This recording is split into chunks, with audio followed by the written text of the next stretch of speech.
प्रेक्षकांनो, छोट्या वयोची मोठी स्वप्न या मालिकेचा आजचा 30 ऑगस्टचा भाग तुम्ही बघत आहात। कालच्या भागामध्ये हे सगळे कॅम्पवर पोहोचले आणि नेमकं या इराने इन्फॉर्मच केलं नाही गावकऱ्यांना। त्यामुळे विशाल ग्रामपंचायतीमध्ये गेलाय सगळ्यांना माहिती देण्यासाठी आणि गावात जे जे कोणी दिसलं त्या सगळ्यांना विशालने माहिती दिली आहे। पण आता गौतमी रमाकांतला बळजबरी पाठवत असते हॉस्पिटलमध्ये, पण रमाकांत त्या भूतामुळे जाण्यासाठी नकार देतोय।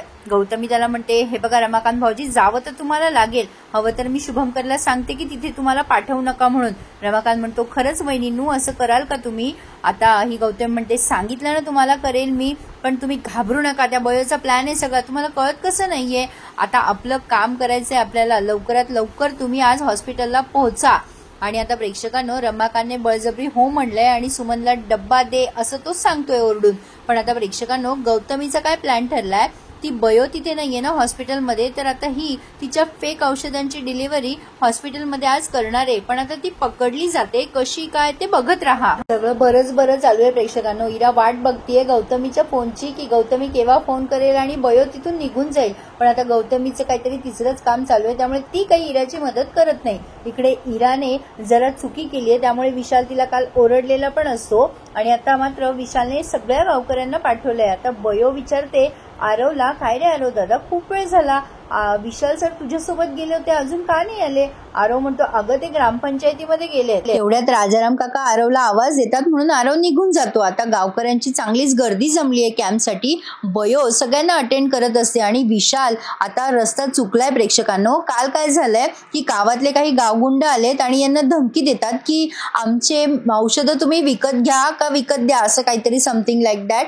तर आता विशाल त्यांना नाही म्हणतो आणि चांगलाच झापतो। तर ही ती गावगुंड आहेत आणि त्यांनी जाणून बुजून विशालला रस्ता चुकवलाय, विशाल जंगलामध्ये हरवलाय आणि आता ते विशालला असे मागावून बघतात आणि स्वतःमध्ये कुजबुज करतात की आता याला चकवा खाणार। विशालनी यांचे काळे काम करायला नकार दिला ना, म्हणून हे गावगुंड विशालच्या मागे लागले आहेत। बयो खूप काळजी करत असते, अजून का नाही आले विशाल सर, किती वेळ झालाय?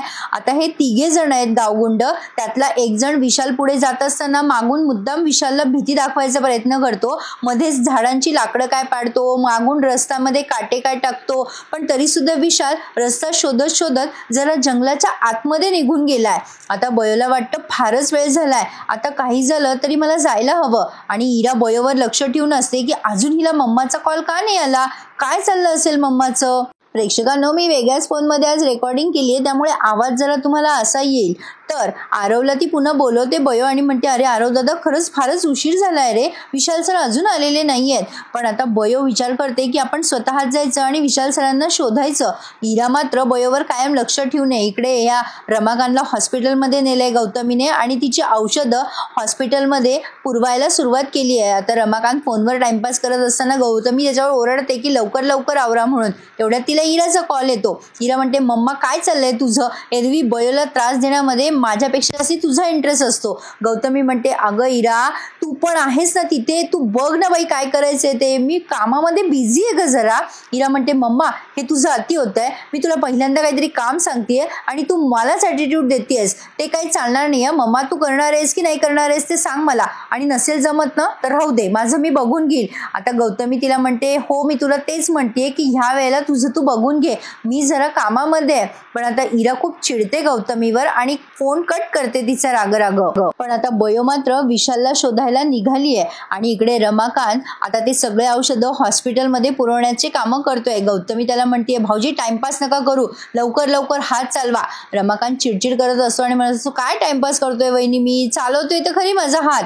इकडे विशाल रस्ता शोधत शोधत जरा जास्तीच आतमध्ये आलाय आणि आता तो विचार करतोय की बयोशी कॉन्टॅक्ट करावा, म्हणून त्याने बयोला कॉल लावलाय। पण आता रेंज कमी असल्यामुळे त्याचा आवाज कटत असतो। बयो म्हणत असते, हॅलो सर, तुम्ही कुठे आहात? मी केव्हाची वाट बघते तुमची, खूप वेळ झालाय, हॅलो। विशाल म्हणतो, अगं हो मला येतोय तुझा आवाज, तुला माझा आवाज येतोय का? सरस्वती, हॅलो। पण आता बयोला विशालचा आवाज खूप कटत येत असतो, म्हणून आता ती सारखी हॅलो हॅलो करते आणि शेवटी फोन दोघांचाही कट होऊन जातो। बयो विचार करते, विशाल सर नक्कीच कुठल्या तरी संकटात दिसताय. त्यांचा आवाज घाबरल्यासारखा येत होता. आणि आता बयो ठरवते की स्वतःच आपण ग्रामपंचायतीकडे निघायचं विशालला शोधायला. आणि बघा प्रेक्षकांनो, गावाचा रस्ता आहे पण अतिशय सामसूम दाखवलाय त्यांनी. विशाल पुन्हा पुन्हा एकदा प्रयत्न करत असतो बयोला फोन लावण्याचा. आणि इकडे जी ही गावगुंड आहेत ती कोणाला तरी फोन करतात आणि आता त्यांना बयो दिसते, त्यामुळे ते बयोलाही त्रास द्यायचा असं ठरवतात. बयो विशाल सर म्हणून शोधत असते विशालला. ही तिघही गावगुंड विचार करतात, अरे या मजनूच्या मागे ही लैला पण आली. तर आता हा एक माणूस म्हणतो की आता हिला सोडायचं नाही, हिला पण आता तिच्या मजनूच्या मागे आपण सोडून देऊयात. तुला माहिती आहे ना काय काम करायचं ते. आता ह्या माणसाने जो पिवळा शर्ट घातलाय ना त्याने विशालचा रस्ता मुद्दाम चुकवलेला आहे. आता सेम तेच तो बयोसोबत करणार आहे. आणि आता हा त्यांचा मेन गुंड आहे, तो म्हणतो की यांना असा धडा शिकवा ना की आपल्याला नकार दिल्याचा पश्चाताप झाला पाहिजे यांना.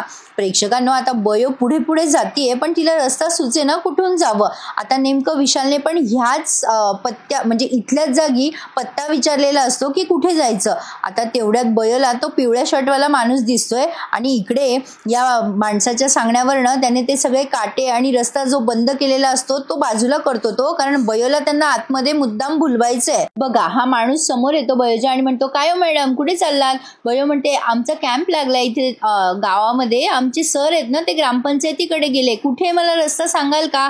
आता एक्झॅक्टली जसा विशालला रस्ता सांगितला त्याने सेम तसा बयोला सांगितलाय. बयो म्हणते, इथून सरळ गेल्यावर नक्की सापडेल ना. तो माणूस म्हणतो, हो अहो नक्की, वडाचं झाड लागलं की पुढच्या अंगाला जा. बयो त्याने सांगितलेल्या पत्त्यावर सरळ निघायला लागते. आणि आता हे मात्र बयोच्या मागून बयोला हसत असतात. आता बयो जंगलामध्ये जाते आणि विशालचा कॉल लावायचा प्रयत्न करते पण विशालचा कॉल काही लागेना. पण तरी सुद्धा हिम्मत करून ती एवढ्या घनदाट जंगलामध्ये पुढे पुढे सरसावतीये विशालला शोधण्यासाठी. आणि आता एक्झॅक्टली विशालला जसं पुढे गेल्यावर यांनी रस्ता बंद केला होता तसा यांनी आता पुन्हा बयोने पुढे गेल्यावर रस्ता बंद केला. आणि आता इथे चर्चा करतायत, आता बघा कशी मजा येईल या दोघांची. माझ्या ऑफरला नाही म्हणतायत काय, आता बघतो मी त्यांना. आता तो माणूस पुन्हा आणि हे तिघेही हसायला लागतात की बघा मजनू सोबत लैला आता दोघंही जंगलामध्येच संपणार. तिथे जंगलामध्ये सगळी रानटी जनावर आहेत, ते काय त्यांना सोडणार नाही. बयो पुन्हा पुन्हा विशालला फोन लावायचा प्रयत्न करते आणि विशाल अजून जंगलाच्या आतात शिरत चाललाय. आता विशालला रस्ता सापडेना, नेमकं बाहेर कुठून निघावं. इकडे हेतलने इराची पूर्ण प्रॅक्टिस घेतली आहे की तुला आज संध्याकाळी प्रपोज करायचंय, लक्षात आहे ना तुझ्या.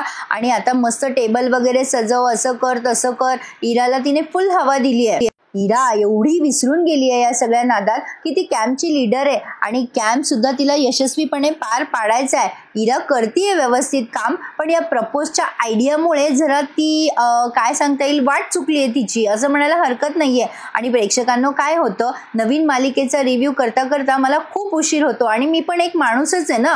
एवढ्या रात्री जागरण केल्यानंतर मी आजारी पडू शकते, कारण सकाळी 5:30 वाजता उठून मला पुन्हा वेगळ्या मालिकेचा रिव्ह्यू द्यायचा असतो आणि घरासाठी पण काही कर्तव्य असतात प्रेक्षकांनो. त्यामुळे खूपच उशीर झाला की मी बयोचा रिव्ह्यू स्किप करतेय, त्याबद्दल क्षमा असावी. खूप साऱ्या प्रेक्षकांची नाराजी त्यांनी व्यक्त केली आहे कमेंटमधनं. पण प्रेक्षकांनो, एवढ्या रात्री मी तुम्हाला आठवणीने रिव्ह्यू दिलाय. मला सांगा, अगदी बोटावर मोजण्या इतकेच प्रेक्षक आहेत जे माझ्या रिव्ह्यूला लाईक करतील. आणि मी जर तुम्हाला आकडा पाठवला ना तर अर्ध्याच्या वर प्रेक्षकांनी माझ्या चॅनलला सुद्धा सबस्क्राईब केले नाहीये, तरी सुद्धा प्रामाणिकपणे मी माझं काम अगदी व्यवस्थित करतेय.